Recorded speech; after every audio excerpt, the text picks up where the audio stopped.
নমস্কার সুপ্রিয় দর্শক, আপনারা দেখছেন বার্তা টিভি। প্রথমে থাকছে সংবাদ শিরোনাম। ইসরায়েল খামেনিকে হত্যার চেষ্টা করলে পরিণতি হবে খুবই নেতিবাচক, জানালো রাশিয়া। 60 যুদ্ধ বিমান দিয়ে তেহরানে হামলা চালিয়েছে ইসরায়েল, জানালো আইডিএফ। ইসরায়েল ইরান চিরশত্রু হওয়ার নেপথ্যে কি? এবার পাকিস্তানের পারমাণবিক কর্মসূচি বন্ধের চিন্তা করছে ইসরায়েল। আরাঘুচিকে হত্যার ইসরায়েলি ষড়যন্ত্র ভেস্তে দিল তেহরানের গোয়েন্দারা। এতক্ষণ শুনছিলেন সংবাদ শিরোনাম, এখন হবে বিস্তারিত।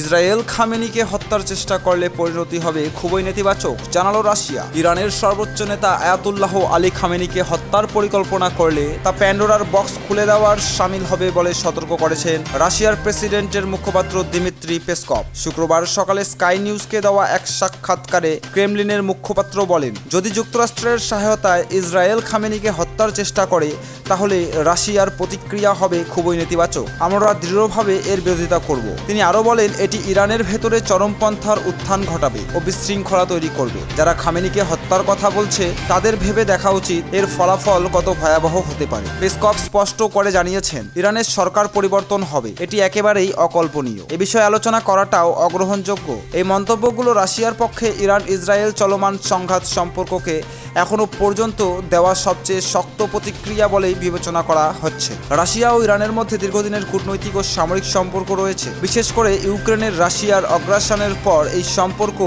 আরও দৃঢ় হয়েছে, যেখানে ইরান রাশিয়াকে সাহেদ্রন সরবরাহ করছে। এদিকে ইরানের হামলার বিষয়ে চূড়ান্ত সিদ্ধান্ত গ্রহণের আগে মার্কিন প্রেসিডেন্ট ডোনাল্ড ট্রাম্প 2 সপ্তাহ সময় নেবেন বলে জানিয়েছেন। বৃহস্পতিবার হোয়াইট হাউসের প্রেস সেক্রেটারি ক্যারোলিন লেভিট এক ব্রিফিংয়ে কথা জানান। লেভিট জানান, ইসরায়েল ও ইরানের মধ্যে চলমান সংঘাতের যুক্তরাষ্ট্র সরাসরি জড়িত হবে কিনা এমন প্রশ্নে ট্রাম্প বলেন, ইরানের সঙ্গে নিকট ভবিষ্যতে আলোচনা হওয়ায় একটি উল্লেখযোগ্য সম্ভাবনা রয়েছে, যা হতে পারে আবার নাও হতে পারে। এই ভিত্তিতে আমি আগামী 2 সপ্তাহের মধ্যে সিদ্ধান্ত নেব আমি যাব কিনা। এর আগে মার্কিন সংবাদপত্র ওয়াল স্ট্রিট জার্নাল বুধবার তাদের এক প্রতিবেদন দাবি করে, প্রেসিডেন্ট ডোনাল্ড ট্রাম্প গোপনে ইরানের সামরিক হামলার পরিকল্পনায় সম্মতি দিয়েছেন, তবে এখনও চূড়ান্ত নির্দেশনা জারি করেনি, এমনটি জানিয়েছেন তার ঘনিষ্ঠ উপদেষ্টারা। 60 যুদ্ধ বিমান দিয়ে তেহরানে হামলা চালিয়েছে ইসরায়েল, জানালো আইডিএফ। তেহরানের বিভিন্ন স্থানে দফায় দফায় হামলা চালিয়েছে ইসরায়েল। এতে অংশ নেয় ইসরায়েলের অন্তত 60টি যুদ্ধ বিমান। হামলায় প্রায় 120টি আধুনিক অস্ত্র ব্যবহৃত হয়েছে বলে জানিয়েছে ইসরায়েলের প্রতিরক্ষা বাহিনী। শুক্রবার এক প্রতিবেদনে এই তথ্য জানিয়েছে বিবিসি। আইডিএফ দাবি করেছে, হামলার লক্ষ্য ছিল ইরানের সামরিক ক্ষেপণাস্ত্র নির্মাণ কেন্দ্র এবং একটি পারমাণবিক গবেষণা স্থাপনা। তাদের ভাষায় এসব স্থাপনা ইরানের পারমাণবিক কর্মসূচির সঙ্গে জড়িত, তবে এ বিষয়ে ইরানের পক্ষ থেকে এখনও আনুষ্ঠানিকভাবে কোনো প্রতিক্রিয়া জানানো হয়নি। অন্যদিকে ইসরায়েলের দক্ষিণাঞ্চলীয় বীরশেবা শহরে পাল্টা ক্ষেপণাস্ত্র হামলা চালিয়েছে ইরান। স্থানীয় গণমাধ্যম জানিয়েছে, মাইক্রোসফট অফিসের নিকটবর্তী এলাকায় আগুন দেখা গেছে। এতে আবাসিক ভবন ও যানবাহনের ক্ষতি হয়েছে। আহত হয়েছেন অন্তত 5 জন। ধারণা করা হচ্ছে ইরান গ্যাফিয়াম প্রযুক্তি পার্ককে লক্ষ্য করে হামলা চালিয়েছে। বিবিসি জানিয়েছে, ইরানের ছোড়া একটি ক্ষেপণাস্ত্র সরাসরি বীরশেবায় মাইক্রোসফট ভবনের কাছাকাছি আঘাত হানে। এ সময় আগুনে একটি গাড়ি পুড়ে যায়। হামলার ফলে ইসরায়েলের উত্তরাঞ্চলের রেল চলাচল সাময়িকভাবে বন্ধ করে দেওয়া হয়। শহর কর্তৃপক্ষ জানিয়েছে, উদ্ধার কাজে নিয়োজিত রয়েছে বিশেষ বাহিনী। ইসরায়েলের জরুরি উদ্ধারকারী সংস্থা মেগান ডেভিড অ্যাডাম হামলার পরের কিছু ছবি প্রকাশ করেছে। এতে ধ্বংসস্তূপ, ধোয়ার কুণ্ডলী ও আতঙ্কগ্রস্ত মানুষকে দেখা গেছে। বৃহস্পতিবারও ইরান ইসরায়েলের তেল আবিব, হোলন এবং রামাত গান এলাকায় ক্ষেপণাস্ত্র হামলা চালায়। হোলনে হামলায় গুরুতর আহত হন 3 জন, আর রামাত গানে প্রায় 20 জনের হালকা আহত হওয়ার খবর পাওয়া যায়। এসব হামলায় মোট আহতের সংখ্যা বেড়ে দাঁড়িয়েছে অন্তত 65 জনে। ইরানের বিপ্লবী গার্ড বাহিনী এক বিবৃতিতে জানায়, এটি ছিল তাদের 14তম সমন্বিত হামলা, যা তারা বিভিন্ন কৌশলগত লক্ষ্যে পরিচালনা করেছে, তবে বিস্তারিত কিছু জানানো হয়নি। এদিকে ইসরায়েলের পুলিশ সাধারণ মানুষকে ক্ষেপণাস্ত্র আঘাতপ্রাপ্ত হাসপাতাল বা আশেপাশের এলাকায় না যাওয়ার আহ্বান জানিয়েছে, কারণ সোরকা হাসপাতালে একটি অংশে বিপজ্জনক পদার্থ লিক হওয়ার শঙ্কা তৈরি হয়েছে বলে জানানো হয়েছে। হামলায় হাসপাতালটির জানালা ও দেওয়াল ভেঙে পড়ে এবং আতঙ্কিত মানুষ করিডোর দিয়ে দৌড়ে বেরিয়ে আসতে দেখা যায়। জেরুজালেমের বিবিসি সংবাদদাতা জানিয়েছেন, ভোরের দিকে বিস্ফোরণের বিকট শব্দ শহর জুড়ে শোনা গেছে, যা গত কয়েকদিনের মধ্যে সবচেয়ে জোরালো ছিল। ইসরায়েলে আরও কয়েকটি স্থানে ক্ষেপণাস্ত্র আঘাতের খবর পাওয়া গেলেও তা নিশ্চিত করা যায়নি। রামাত গান এবং তেল আবিবের কিছু ভবনের বড় ধরনের ক্ষয়ক্ষতির ছবিও ইতিমধ্যে সামাজিক মাধ্যমে ছড়িয়ে পড়েছে। সবশেষে এই সংঘর্ষের ফলে ইসরায়েল ইরান উত্তেজনা আরও বহুগুণে বৃদ্ধি পেয়েছে বলে আশঙ্কা প্রকাশ করেছে আন্তর্জাতিক মহল। ইসরায়েল ইরান চিরশত্রু হওয়ার নেপথ্যে কি? ইসরায়েল ও ইরানের মধ্যে সংঘাত বহু দশক ধরে চলা বৈরিতার ফল। কিন্তু 1979 সালে ইসলামী বিপ্লবের আগে পর্যন্ত ইরান ও ইসরায়েল ঘনিষ্ঠ মিত্র ছিল, যাদের মধ্যে ব্যাপক অর্থনৈতিক ও সামরিক সম্পর্ক ছিল। বিপ্লবের মাধ্যমে ইরানের ক্ষমতায় আসে একটি কঠোরপন্থী শিয়া মুসলিম সরকার, তীব্রভাবে পশ্চিমা দেশ ও ইসরায়েল বিরোধিতাই যাদের আদর্শ। সদ্য নিয়োগ পাওয়া নেতা আয়াতুল্লাহ আলী খামেনির অধীনে থাকা ইরান সে সময় ইসরায়েলের অস্তিত্ব স্বীকার করতে অস্বীকৃতি জানায় এবং একে নিপীড়ন ও পশ্চিমা সাম্রাজ্যবাদের প্রতীক হিসেবে তুলে ধরা হয়। ইরানের নতুন শাসন ব্যবস্থা ইসরায়েলের সঙ্গে সম্পর্ক ছিন্ন করে, ফিলিস্তিনিদের প্রতি সমর্থন জানায় এবং হেজবুল্লাহ, হামাস ও হুথিয়ের মতো ইসরায়েল বিরোধী সশস্ত্র গোষ্ঠীগুলোর প্রধান পৃষ্ঠপোষকে পরিণত হয়। ইসরায়েল তাদের দিক থেকে ইরানকে বিশ্বের প্রধান সন্ত্রাসবাদের পৃষ্ঠপোষক বলে অভিযুক্ত করে আসছে এবং ইরানের পারমাণবিক কর্মসূচি ও সামরিক তৎপরতা ঠেকাতে যুক্তরাষ্ট্র ও অন্যান্য মিত্রদের সঙ্গে মিলে নিষেধাজ্ঞা ও কূটনৈতিক চাপ প্রয়োগ করে আসছে। তারা বহু বছর ধরে ইরানের বিরুদ্ধে গোপনে অভিযান চালিয়েছে, যা ছিল দুই দেশের মধ্যকার দীর্ঘ এক ছায়াযুদ্ধ, যা পরে প্রকাশ্যে আসে।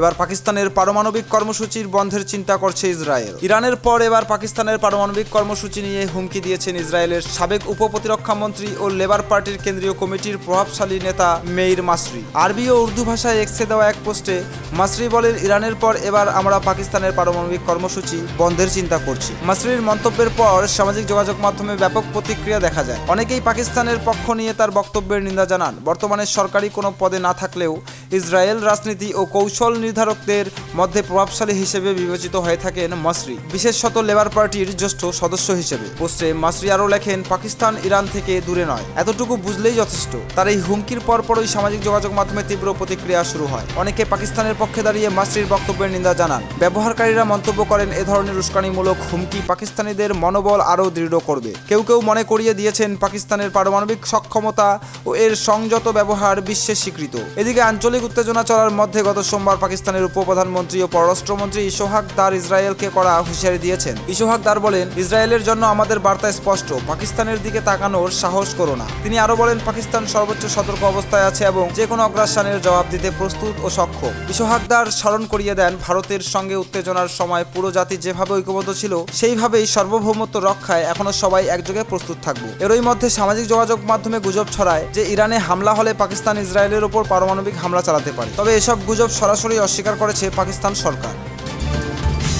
আরাঘচিকে হত্যার ইসরায়েলের ষড়যন্ত্র ভেস্তে দিল তেহরানের গোয়েন্দারা। ইরানের গোয়েন্দা সংস্থা দেশটির পররাষ্ট্রমন্ত্রী সৈয়দ আব্বাস আরাঘচিকে হত্যার একটি বড় ধরনের ইসরায়েলি ষড়যন্ত্র ভণ্ডুল করেছে বলে দাবি করেছে ইরানি সরকারের পররাষ্ট্র মন্ত্রণালয় জ্যেষ্ঠ কর্মকর্তা উপদেষ্টা মোহাম্মদ হোসেইন রংবারান। তিনি স্থানীয় সংবাদ মাধ্যমকে জানান, সম্প্রতি সঠিক ও নিখুঁত নিরাপত্তা ব্যবস্থার মাধ্যমে তেহরানের এই হত্যা চেষ্টার ন্যাসসাত করা হয়েছে। লেবাননের সম্প্রচার মাধ্যম আল মায়াদিনের প্রতিবেদন থেকে তথ্য জানা গেছে। রংবারান বলেন, এটি ছিল একটি বৃহৎ ষড়যন্ত্র। আমাদের অজানা সৈনিক অর্থাৎ গোয়েন্দারা সময় মতো ব্যবস্থা নিয়ে এই ধরনের ভয়াবহ আগ্রাসন রুখে দিয়েছেন। তিনি আরও জানান, সম্প্রতি সময়ে এই হামলার প্রস্তুতি নেওয়া হয়েছিল এবং এটি সফল হলে ইরানের নিরাপত্তা ও কূটনীতিতে বড় ধরনের ধাক্কা লাগতে পারত। ইরান সরকার বা আরাঘচির দপ্তর থেকে এই বিষয়ে আনুষ্ঠানিক বিবৃতি এখনও আসেনি, তবে স্থানীয় পর্যায়ে বিষয়টি নিয়ে ব্যাপক আলোচনা চলছে। এই ঘটনাটি এমন এক সময়ে সামনে এলো যখন আব্বাস আরাঘচি জেনেভায় জার্মানি, ফ্রান্স ও যুক্তরাজ্য নিয়ে গঠিত ইউরোপীয় ত্রয়ীর সঙ্গে গুরুত্বপূর্ণ বৈঠকে অংশ নেওয়ার প্রস্তুতি নিচ্ছেন। এই আলোচনার প্রেক্ষাপটে ইরান ও ইসরায়েলি দখলদার শাসনের মধ্যে উত্তেজনা ক্রমেই বাড়ছে। সামাজিক যোগাযোগ মাধ্যম এক্সে শেয়ার করা এক পোস্টে রংবারান সরাসরি এই হত্যা চেষ্টার সঙ্গে আরাঘচির কূটনৈতিক তৎপরতার যোগসূত্র স্থাপন করেন। তিনি ইঙ্গিত দেন, ইসরায়েল এই গুপ্তচর হামলার মাধ্যমে ইরানের অবস্থান দুর্বল করতে চেয়েছিল।